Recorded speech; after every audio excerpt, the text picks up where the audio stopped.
नमस्कार। चलिए शुरू करते हैं आज का टॉपिक वृत्त। ठीक है, वृत्त तो आपने सबने सुना ही होगा, देखा ही होगा। ठीक है, हमारे दैनिक जीवन में भी काफ़ी वृत्त है, गाड़ी के पहिए सारे वृत्त के उदाहरण है। ठीक है, ये एक समतलीय आकृति है। ठीक है, इसके बारे में हम चर्चा करते हैं। देखिए, ये एक वृत्त है। ठीक है, और ये इसका हो गया आपका केंद्र। ठीक है, अब आपको पता है वृत्त की जो बिंदुपथ में परिभाषा क्या थी कि वृत्त उन बिंदुओं का बिंदुपथ होता है जिनके एक निश्चित बिंदु से दूरी हमेशा क्या रहती है, समान रहती है। ठीक है, तो ये निश्चित बिंदु है वो आपका क्या है, केंद्र। और ये जो इससे निश्चित दूरी हमेशा क्या रहती है, समान रहती है, तो वो निश्चित दूरी आपकी त्रिज्या हो गई। ठीक है, इसको हम कहते हैं परिधि, वृत्त की परिधि। ठीक है, और ये आपका हो गया केंद्र। अब अगर ये निश्चित दूरी होती है तो ये क्या कहलाती है, ये कहलाती है आपकी वृत्त की त्रिज्या, रेडियस आर। ठीक है,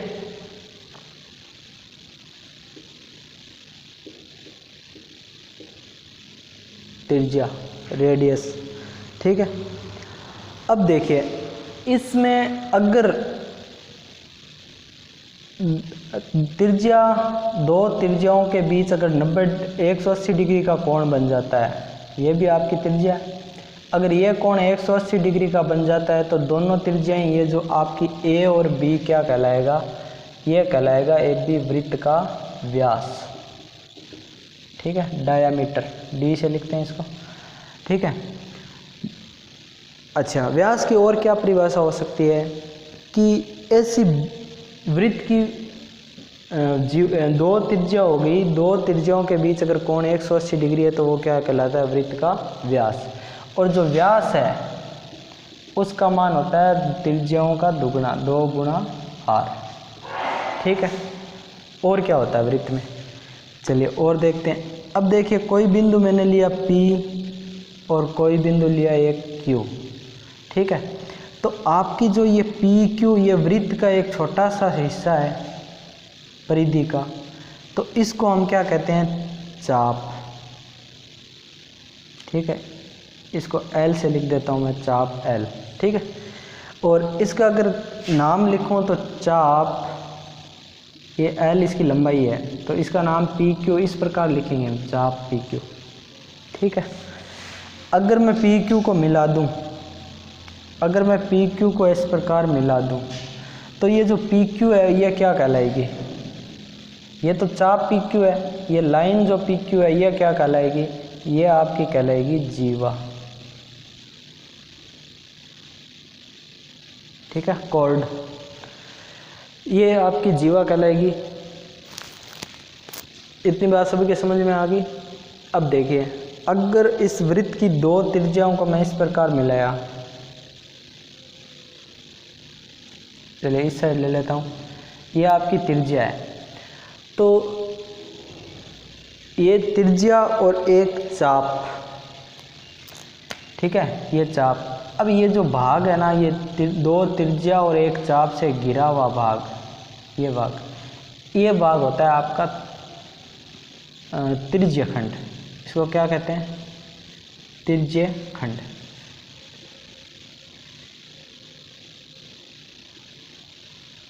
ठीक है, ये जो भाग है ये आपका क्या, कौन सा भाग कहलाता है, त्रिज्यखंड।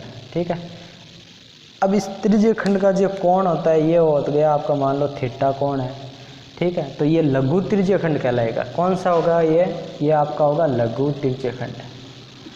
और इस त्रिज्यखंड को छोड़कर पूरा शेष भाग क्या कहलाएगा, आपका क्या कहलाएगा, दीर्घ त्रिज्यखंड। ठीक है, इस त्रिज्यखंड को छोड़कर।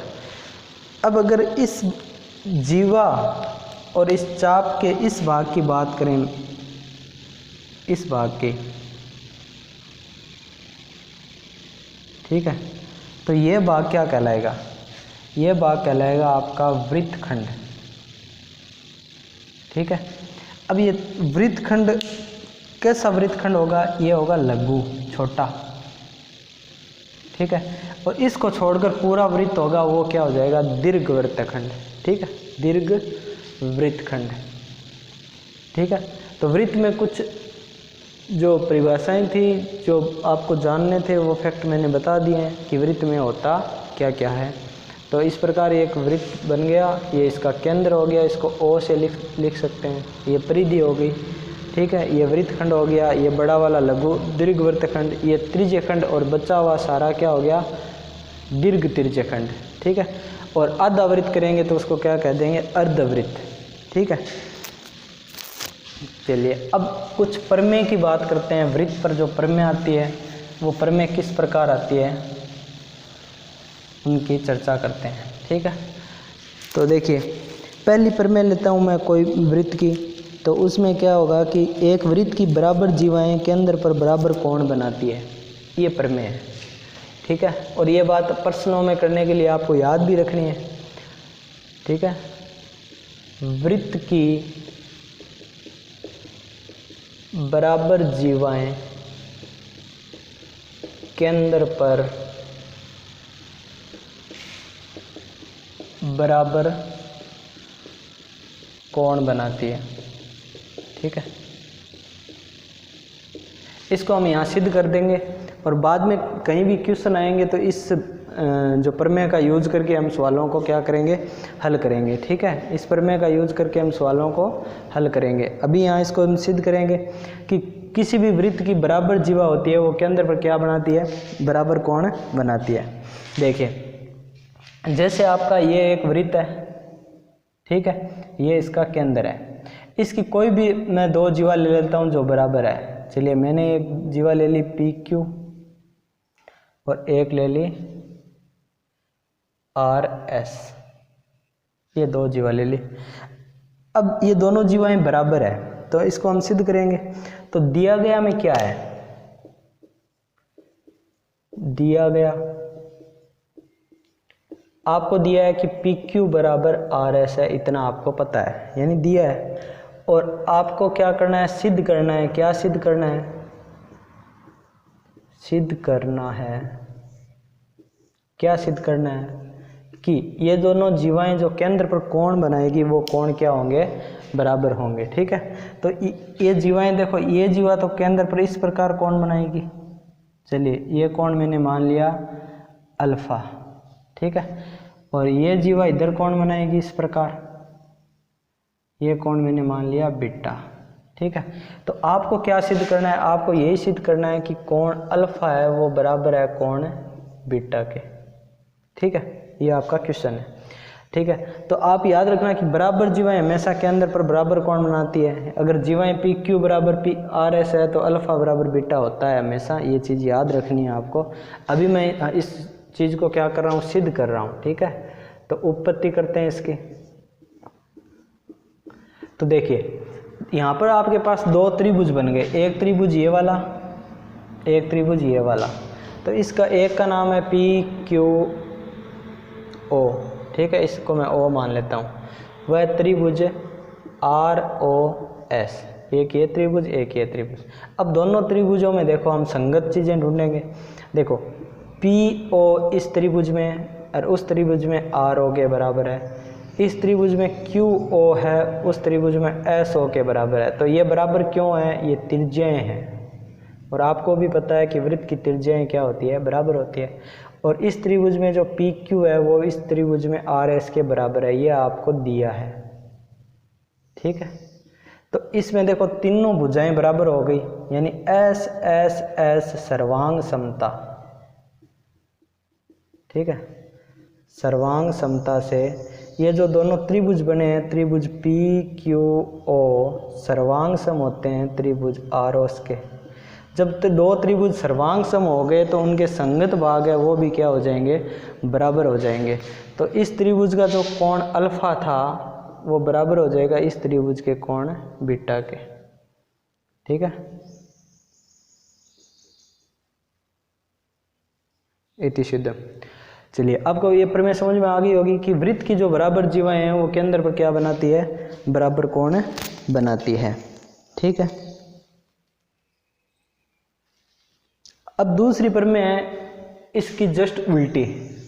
अगर आपको कह दें कि केंद्र पर दो जीवाएं हैं, वो केंद्र पर बराबर कोण बनाती है, तो सिद्ध करो कि वो जीवाएं भी बराबर होती है। ठीक है, इसका जस्ट उल्टा।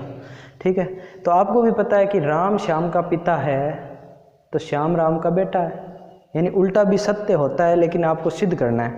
ठीक है, तो इस सवाल को चेंज कर देते हैं। वृत्त की बराबर जीवाएं की जगह मैं बराबर हटा देता हूँ, तो वृत्त की जीवाएं केंद्र पर बराबर कोण बनाती है। ठीक है, बनाती है, तो वो जीवाएं भी बराबर होती है। ये चीज़ आपको सिद्ध करनी है दूसरी प्रमेय। ठीक है, तो अब दिया गया में क्या है, दिया हुआ है कि कोण अल्फा किसके बराबर है, कोण है बीटा के, और सिद्ध करना में क्या हो जाएगा, पी क्यू सिद्ध करना है आर एस के। ये आपका सवाल हो गया। ठीक है, तो चेंज कितना करना है, ये दोनों चीज़ें तो आएगी, पी ओ बराबर आर ओ। बस यहाँ पर आपको दिया गया में जो चीज़ क्या दी है कि कोण अल्फा बराबर कोण है बीटा। तो अब आपका कौन सा नियम लग गया कि आपको ये भुजा इसके बराबर दी, ये भुजा इसके बराबर दी, ये कोण इसके बराबर दिया, यानी दो भुजाओं के बीच का कोण। ये नियम लग गया आपका भुजा कोण भुजा सर्वांग समता से। ये दोनों त्रिभुज क्या हो गए, सर्वांग सम। और जब दोनों त्रिभुज सर्वांग सम हो गए तो आपकी जो जीवा है पी क्यू किसके बराबर आ गई, R S K. Hence proved. ये दूसरी प्रमेय भी सिद्ध होगी जो इसकी विलोम थी। ठीक, चलिए अगली प्रमेय की बात करते हैं। अगली प्रमेय में बोला है कि एक वृत्त के केंद्र से किसी जीवा पर डाला गया लंब जीवा को बराबर दो भागों में काटता है। ठीक है,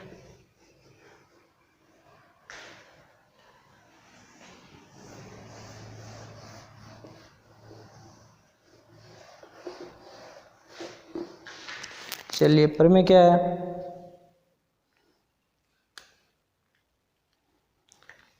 प्रमेय यह है कि वृत्त के केंद्र से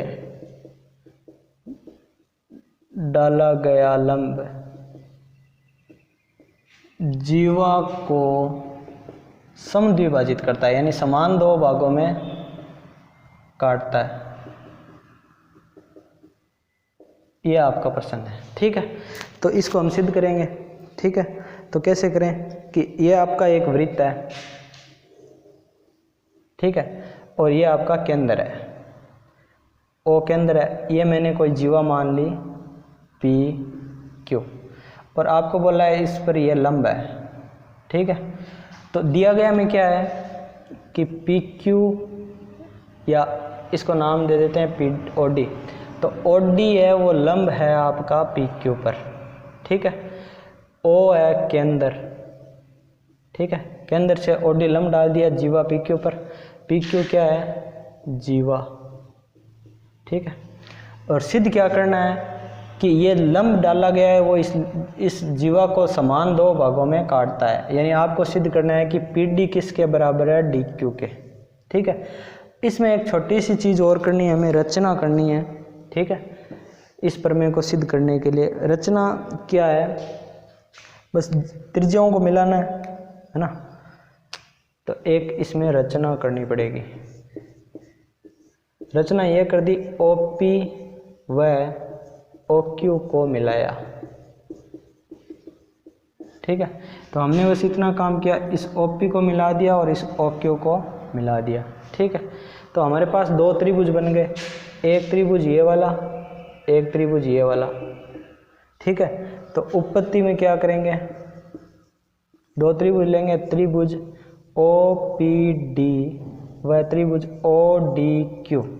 ठीक है, तो आपको पता है कि ओ पी है वो किसके बराबर है, ओ क्यू के। क्यों बराबर है, ये त्रिज्या है, त्रिज्याएं बराबर होती है। और ओ डी है वो दोनों में उभयनिष्ठ है। ठीक है, ये क्या है, उभयनिष्ठ। और दूसरा आपको देखिए, कोण ओ डी पी बराबर कोण ओ डी क्यू, ये आपका 90 डिग्री है क्योंकि लंब है। तो आप देखिए 90 के सामने कौन होता है, कर्ण होता है। तो यहाँ त्रिज्या कर्ण का काम कर रही है ना। त्रिज्या किसका काम कर रही है, कर्ण का। हाइपोटेनियस एच का काम कर रही है। और उभयनिष्ठ जो जीवा है वो किसका काम कर रही है, साइड भुजा का। ये एक भुजा ही तो है ठीक है, ये साइड का काम कर रही है और ये राइट एंगल 90 डिग्री है, यानी आर राइट एंगल है। तो कौन सी प्रमेय वो लग गई, RHS सर्वांग समता लग गई, सर्वांग समता से। RHS सर्वांग समता से ये बात क्या सिद्ध हो गई कि जो त्रिभुज OPD था वो सर्वांग सम हो गया त्रिभुज ODQ के। और सर्वांग सम होते ही हम क्या कह सकते हैं कि संगत भाग यानी PD बराबर किसके हो जाएगा, DQ के। इति सिद्धम। ठीक है, तो ये प्रमेय नंबर 3 आपको समझ में आई होगी। अगर चौथी प्रमेय की बात करें तो वो इसकी उल्टी होगी। किसी वृत्त की एक जीवा का जो मध्य बिंदु है उसको मिलाने वाली, ठीक है, इसकी जस्ट उल्टी। अगर अब अगली प्रमेय में D को मध्य बिंदु मान लेंगे तो आपको सिद्ध करना पड़ेगा कि यह 90 डिग्री है, यानी लंब है। ठीक है, तो अगला क्या, वृत्त। चलिए अगली प्रमेय हल करते हैं।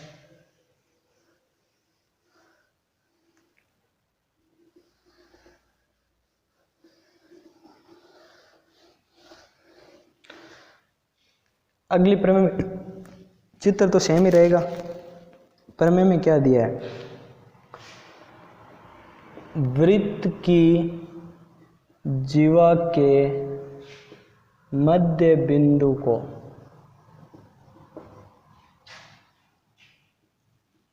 केंद्र से मिलाने वाली रेखा जीवा पर लंब होती है। ये चीज़ आपको सिद्ध करनी है। मैं इन कोण को नाम देता हूँ कोण नंबर 1 और इसको देता हूँ कोण नंबर 2। अब ये 90 डिग्री नहीं है, अब D मध्य बिंदु है तो दिया गया में क्या आएगा, दिया गया में आएगा D मध्य बिंदु है, या तो ऐसे लिख दो D PQ का मध्य बिंदु है। ठीक है, ऐसे लिख दो, या फिर आप ऐसे लिख सकते हो PD बराबर DQ। ठीक है, ऐसे लिख सकते हो। सिद्ध क्या करना है कि जो OD है वो लंब है PQ पर, या फिर आप इसको दूसरे तरीके से कोण 1 और कोण 2 का 90 डिग्री सिद्ध करना है। कहने का मतलब यह है। ठीक है, रचना में हमने क्या कर दिया, OP व OQ को मिलाया, ये हमने रचना कर दी। त्रिभुज हमारे वही दो बनेंगे OPD व ODQ में। ठीक है, दिए। अब देखिए आपके पास क्या क्या है, क्योंकि D मध्य बिंदु था यानी PD बराबर क्या है DQ, ये आपको दिया है, और OD है बराबर OD, ये आपकी उभयनिष्ठ हो गई। ठीक है, और OP बराबर OQ, ये आपकी त्रिज्या हो गई। तो आपके पास तीनों भुजा आ गई, तो S सर्वांग समता लग जाएगी। तो ये दोनों त्रिभुज OPD सर्वांग सम हो जाएंगे त्रिभुज ODQ के, और सर्वांग सम होते ही हम कह देंगे कोण 1 बराबर कोण 2। लेकिन ये तो बराबर आए हैं, इनको सिद्ध करना था 90 डिग्री। तो आप लिख दोगे चूंकि कोण 1 प्लस कोण 2 का योग 180 डिग्री है, क्योंकि एक रेखा पर अगर दो कोण हो तो उनका योग कितना होता है 180, और इन कोणों को कहते हैं हम रैखिक युग्म। कौन से कोण है, रैखिक युग्म। तो इन दोनों बातों से क्या पता चलता है कि भाई 1 2 के बराबर है, दोनों का योग 180 होना चाहिए। तो ऐसी कंडीशन में केवल 90 ही सेटिस्फाइड करता है। या फिर आप कोण 2 की जगह 1 रख दो, 1 रेख 2 1 हो जाएगा, 2 बटा में चला जाएगा 90, यानी कोण 1 और 2 का मान क्या आ गया 90 डिग्री। अतः OD है वो क्या आ गया, लंब आ गया PQ पर। Hence proved. ठीक है, इति सिद्धम। ये होगी प्रमेय आपकी सिद्ध। तो यह प्रमेय नंबर थी आपकी 4। अगली प्रमेय की बात करेंगे। चलिए अब एक चीज आप समझिए अगली प्रमेय में जाने से पहले, कि जब आपको दो वृत्त दिए गए हों,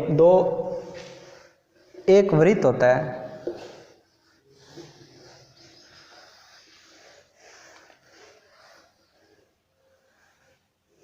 चलिए आपको कोई एक क्वेश्चन पूछा जाए कि एक वृत्त है वो समतल को कितने भागों में काटता है।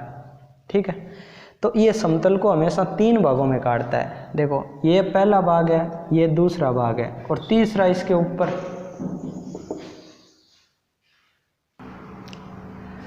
कोई भी वृत्त है वो समतल को कितने भागों में? 3 भागों में काटता है। ठीक है, अब देखिए आपको एक बिंदु से की बात करें, एक बिंदु से, तो एक बिंदु से आपको पता है अनंत वृत्त खींचे जा सकते हैं इस प्रकार। ठीक है, और अगर 2 बिंदु की बात करें, 2 बिंदु से भी आपके जो अनंत वृत्त है वो खींचे जा सकते हैं इस प्रकार। अब बात आती है 3 बिंदु की बात आती है। ठीक है, तो 3 बिंदु की बात आए तो अब 3 बिंदु से क्या होगा? एक बिंदु की बात अलग होगी, 2 बिंदु की बात अलग होगी, अनंत वृत्त खींचे जा सकते हैं। प्रश्न आता है 3 बिंदु पर। देखो 3 बिंदु या तो संरेख होंगे या होंगे असंरेख। ठीक है, असंरेख मतलब इस प्रकार होंगे और संरेख मतलब इस प्रकार होंगे। तो 3 बिंदु से होकर अगर बिंदु संरेख है तो वृत्त तो केवल 2 बिंदु से होकर जाएगा, या तो ऐसे जाएगा, फिर या इन दोनों से जाएगा, या फिर इन दोनों से जाएगा इस प्रकार। ठीक है, इन दोनों से होकर जाएगा। तो 3 बिंदु अगर असंरेख है तो उनसे तीनों से होकर कोई भी वृत्त नहीं खींचा जा सकता। अगर 3 बिंदु असंरेख है तो नहीं खींचा जा सकता। असंरेख है तो आपको पता है कि 3 बिंदु से केवल और केवल एक वृत्त खींचा जा सकता है अगर असंरेख है तो। कैसे कि आपको पता है कि ये एक त्रिभुज बनेगा और त्रिभुज का परिकेंद्र कैसे ज्ञात करेंगे? तीनों भुजाओं का लंबसम द्विभाजक खींचेंगे इस प्रकार। तो लंबसम द्विभाजक तीनों भुजाओं का जिस बिंदु पर काटता है वो परिकेंद्र होता है और वो उस परिकेंद्र वो त्रिभुज के तीनों शीर्षों से होकर ही जाता है। ठीक है, तो इस प्रकार 3 बिंदु से केवल और केवल एक वृत्त खींचा जा सकता है अगर वो असंरेख हो। संरेख होने पर कोई भी वृत्त नहीं खींचा जा सकता। अब बात करते हैं हम प्रमेय अगली 5 की। तो उसमें ये बोला है 3 असंरेख बिंदु से होकर एक और केवल एक वृत्त खींचा जा सकता है। तो ये बात मैंने आपको समझा दी। ठीक है,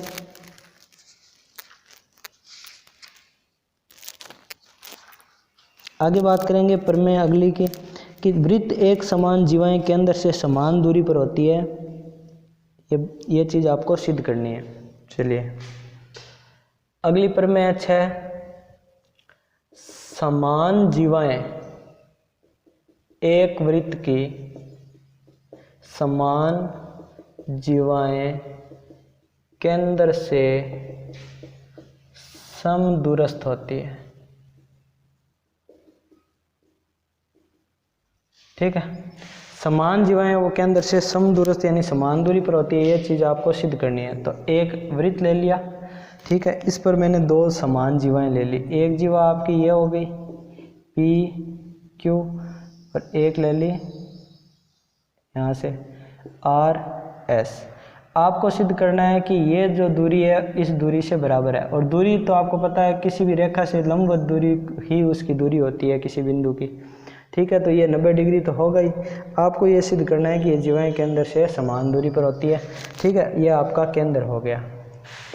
तो दिया गया में क्या लिखेंगे? दिया गया में कि पी क्यू है वो बराबर है आर एस के। ठीक है, और सिद्ध क्या करना है? सिद्ध करना है ये दूरी, जैसे इसको मान लिया मैंने ओ डी ओ ई। ठीक है, तो ओ डी बराबर ओ ई है, ये आपको सिद्ध करना है। ठीक है, तो रचना भी कर लेते हैं। अब देखिए रचना कर लेते हैं। तो इसमें मैंने क्या किया, इसको मिला दिया और इसको मिला दिया। ठीक है, चलिए रचना में क्या किया, आर ओ व पी ओ को मिलाया।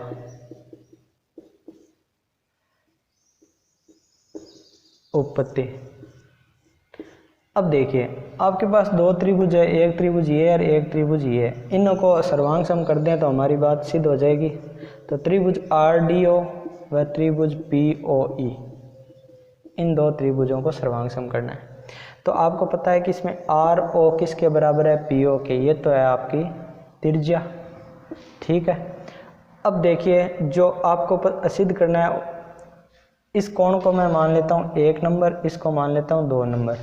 तो कोण 1 किसके बराबर है, कोण 2 के, तो ये तो 90 डिग्री है, आपको पता है।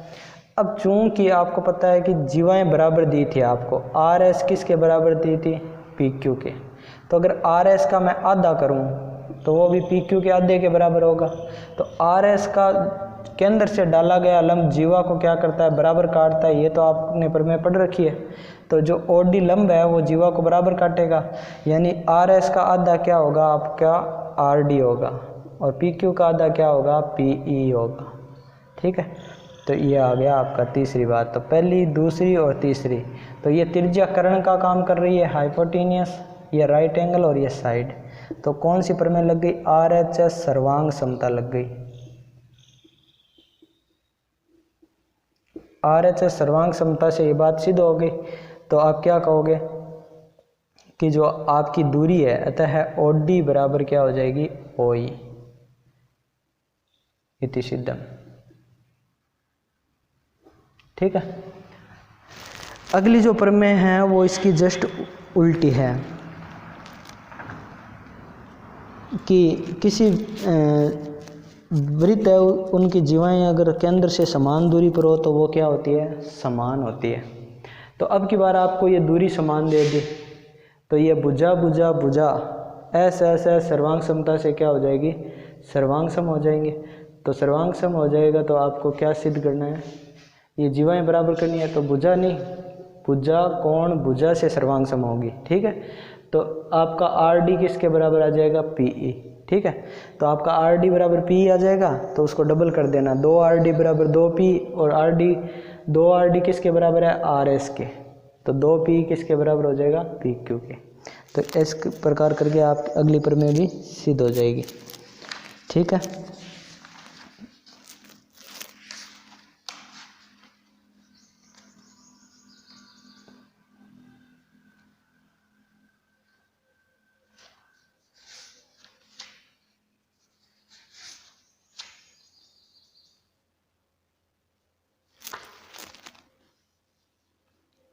अब बात करेंगे हम जीवा के बाद में प्रमेय आती है चाप के ऊपर।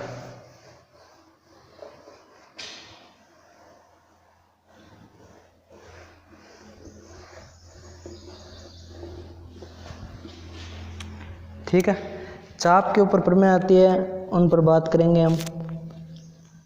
तो वृत्त का चाप, चाप द्वारा केंद्र पर, एक चाप द्वारा वृत्त के केंद्र पर आंतरिक कोण वृत्त के शेष भाग पर आंतरिक कोण का 2 गुना होता है, ये प्रमेय है, ठीक है।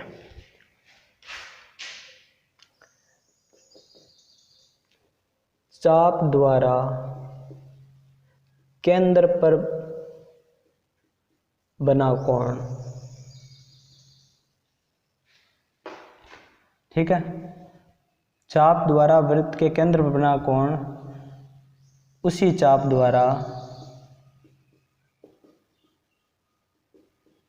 वृत्त के शेष भाग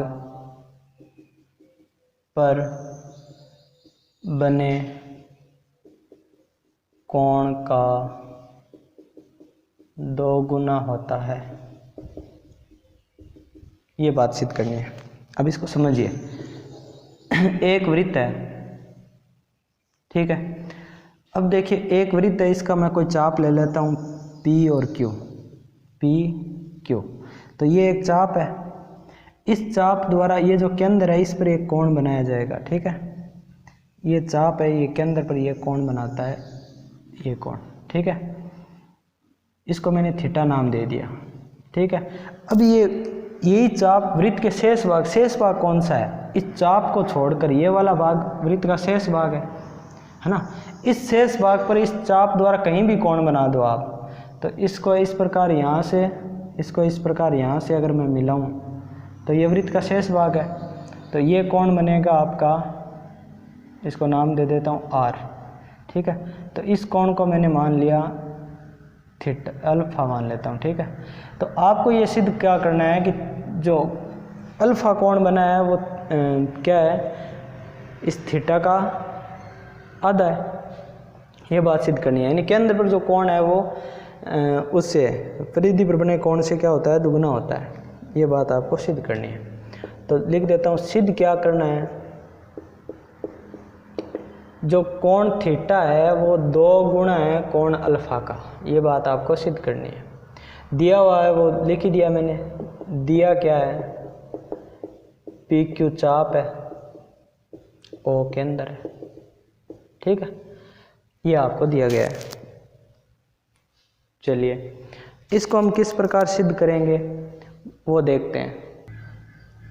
चलिए कैसे करें बताइए। मैं क्या करता हूँ, आर ओ को मिलाते हुए एक रेखा खींचता हूँ इस प्रकार, ठीक है। ये रचना कर दी मैंने। रचना क्या करी, R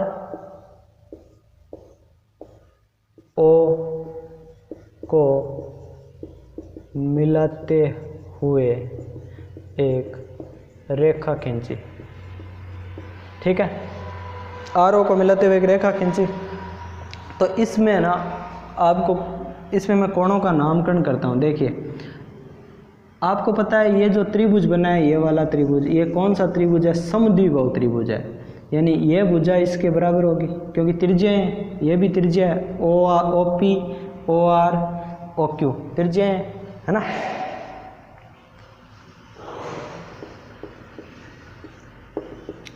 O P O R O Q ये बराबर क्यों है, ये त्रिज्याएं हैं, त्रिज्याएं बराबर होती है। तो ये जो त्रिभुज बना है ये समद्विबाहु त्रिभुज है। तो मैं इस कोण को अगर मैं x मानूं तो ये कोण भी क्या हो जाएगा x, और इस कोण को अगर मैं y मानूं तो ये कोण क्या हो जाएगा y। दोनों कोण बराबर हो जाएंगे क्योंकि समद्विबाहु त्रिभुज में क्या होता है, समान भुजा के सामने जो कोण बनते हैं वो हमेशा क्या होते हैं, बराबर होते हैं। समान भुजाओं के सामने के बने कोण हमेशा बराबर होते हैं, ठीक है। तो देखिए आपने त्रिभुज में पढ़ा है कि ये जो त्रिभुज है इसके ये भुजा और ये भुजा बराबर है, तो इसके सामने का कोण ये और इसके सामने का कोण ये बराबर होता है, ठीक है। ये तो आपने पढ़ा है। अब एक त्रिभुज में आपने पढ़ा होगा कि एक भुजा को आगे बढ़ाएं तो ये जो बहिष कोण होता है ये दो अंतराभिमुख कोणों के इसके और इसके योग के बराबर होता है। अगर ये कोण x है ये y है तो ये कितना हो जाएगा x प्लस y। ये भी आपने पढ़ रखा है। तो किसी भी त्रिभुज का बहिष कोण का मान क्या होता है, दो अंतराभिमुख कोणों के योग के बराबर होता है, ठीक है। तो अब आप एक त्रिभुज ले लीजिए। कौन सा त्रिभुज लूँ मैं, त्रिभुज आर ओ क्यू, त्रिभुज आर ओ क्यू, ठीक है। में चूंकि बहिष कोण का मान क्या होता है, बहिष कोण बराबर दो अंतःविमुख कोणों का योग, इसके बराबर होगा। तो आप इस त्रिभुज को ध्यान से देखें तो ये कोण बहिष कोण है, ठीक है। इसको मैं मान लेता हूँ Z, ठीक है, और ये भी बहिष कोण है, इसको मान लेता हूँ मैं W, ठीक है। नाम ही तो देना है। तो बहिष कोण दो अंतराभिमुख कोण के बराबर होगा। तो कोण जो Z है वो किसके बराबर होगा, तो ये जो कोण Z है तो इसके पास वाले कोण को छोड़कर जो बचे हुए कोण है वो अंतराभिमुख कोण X और X, तो कोण X प्लस कोण X के बराबर होगा, ठीक है। यानी कितने हो गए, कोण X प्लस X। अब जो कोण है आपका कौन सा त्रिभुज है आपका, ये वाला, ये त्रिभुज ROP, त्रिभुज ROP में बहिष कोण कौन है W, तो वो किसके बराबर होगा, कोण Y प्लस कोण Y के। ये समीकरण 1 और ये समीकरण 2। अब हम क्या करेंगे, समीकरण 1 को समीकरण 2 में जोड़ देंगे। तो कोण Z प्लस कोण W बराबर, ये कोण 2x है यानी 2 गुणा कोण x प्लस ये 2y है तो 2 गुणा कोण y, जोड़ दिया, 1 को 2 में जोड़ दिया। तो यहाँ पर कोण W और Z किसका मान है, W और Z इस पूरे को मैं जोड़ूं तो थीटा के बराबर आएगा, यानी W Z का मान ही तो कोण थीटा है बराबर, 2 कॉमन ले लूँ तो कोण x प्लस कोण y आ जाएगा, ठीक है। तो कोण थीटा बराबर 2 गुणा, अब कोण x प्लस y, देखो ये x है ये y है तो ये किसके बराबर है, अल्फ़ा के, है ना। तो ये आ जाएगा कोण अल्फ़ा। तो ये आपका सिद्ध हो गया। ये बात सिद्ध हो गई कि कोई भी जो चाप है केंद्र पर जितना कोण बनाता है वही चाप परिधि पर उसका आधा कोण बनाता है। अगर केंद्र पर यह कोण 80 डिग्री होता तो यह कितना हो जाता 40 डिग्री। ठीक है, इति शीतम।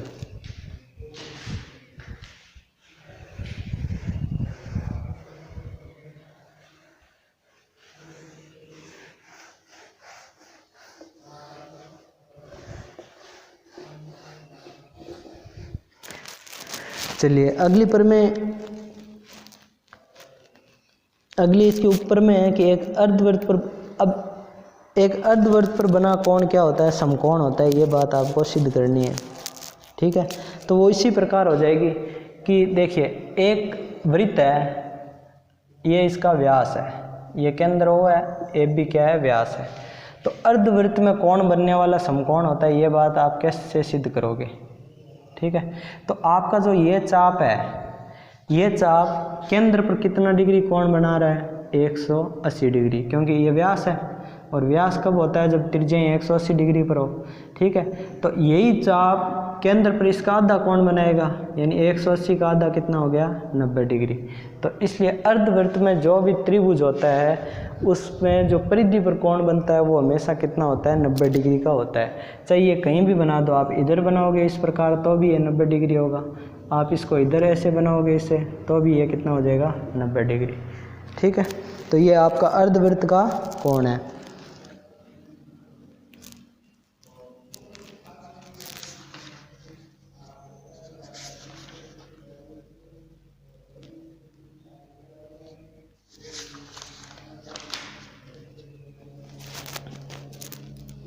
चलिए यहाँ तक क्लियर है।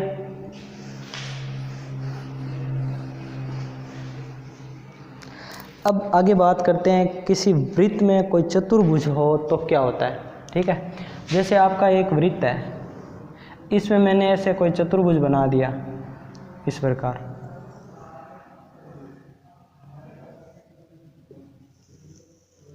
इस प्रकार ए बी सी डी, ऐसे कोई चतुर्भुज बन गया। कोई भी चतुर्भुज कैसा भी हो वृत्त के अंदर है, तो आपका जो ये चतुर्भुज ए बी सी डी है इसी का नाम क्या है, चक्रीय चतुर्भुज।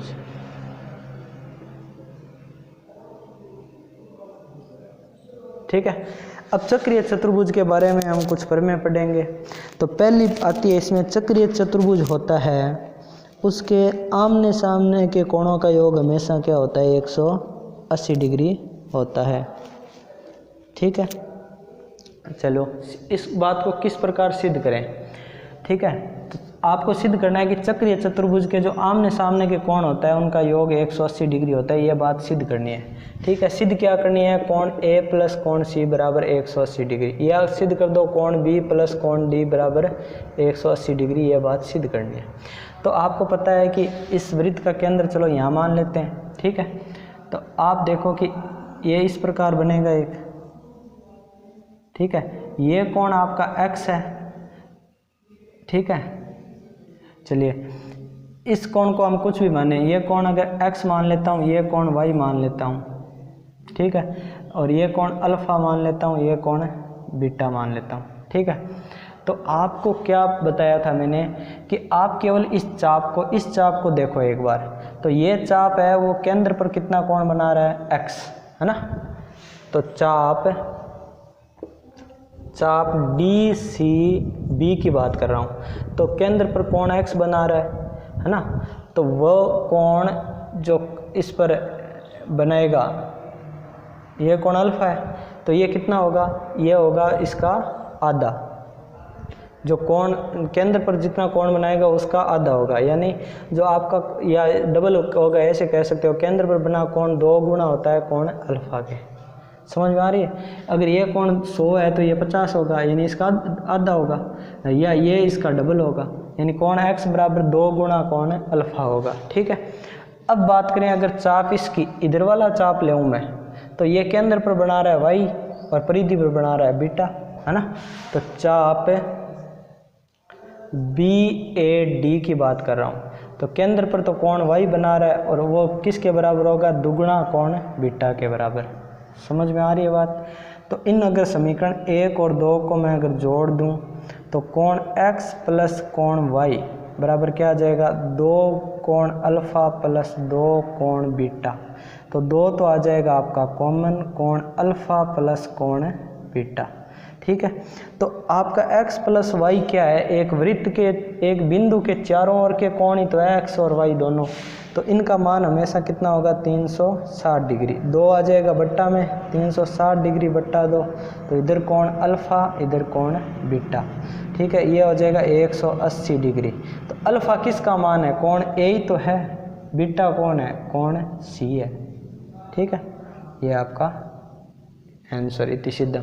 अगर इस साइड बात करें तो आप इनको मिला दो इस प्रकार, तो यहाँ ये x मान लो, ये अल्फ़ा मान लो। ठीक है, तो वो भी आपका सिद्ध हो जाएगा। चलिए, अब चक्रीय चतुर्भुज का आपको पता चल गया कि इसके आमने सामने के कोणों का योग हमेशा क्या होता है, बराबर होता है।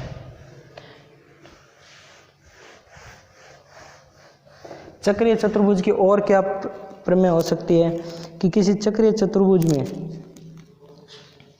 बहिष कोण का मान क्या होता है, अंतराभिमुख कोण के बराबर होता है। ये बात आपको सिद्ध करनी है। अब देखिए, ये आपका एक वृत्त है, इसमें ये एक चक्रीय चतुर्भुज बना रहा हूँ मैं, ये आपका एक चक्रीय चतुर्भुज है। इसकी किसी भुजा को आगे बढ़ा दें तो ये कोण होता है बहिष कोण अल्फ़ा, और ये हो गया मान लो बीटा। तो ये अंतराभिमुख कोण कहते हैं आपको। तो आपको सिद्ध करना है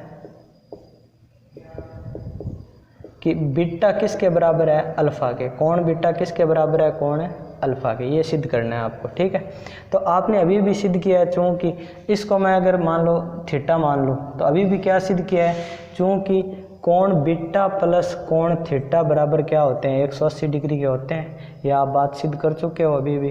ठीक है, समीकरण 1।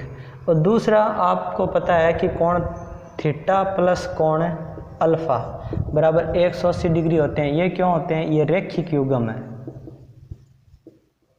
ये समीकरण 2, ये दोनों रैखिक युग्म है, क्योंकि ये कोण 180 का होगा एक ही रेखा पर, है ना। तो 1 और 2 को ध्यान से देखो, ये भी 180 के बराबर है, ये भी 180 के बराबर है। तो मैं इनको दोनों को बराबर रख सकता हूँ। कोण बीटा प्लस कोण थीटा बराबर कोण थीटा प्लस कोण अल्फ़ा। थीटा से थीटा कट जाएगा तो कोण क्या आ जाएगा, बीटा किसके बराबर आ जाएगा, अल्फ़ा के। तो ये बात सिद्ध होगी कि चक्रीय चतुर्भुज का जो बहिष कोण का मान है वो अंतराभिमुख कोण के बराबर होता है। तो ये आपकी चक्रीय चतुर्भुज की प्रमेय थी। ठीक है,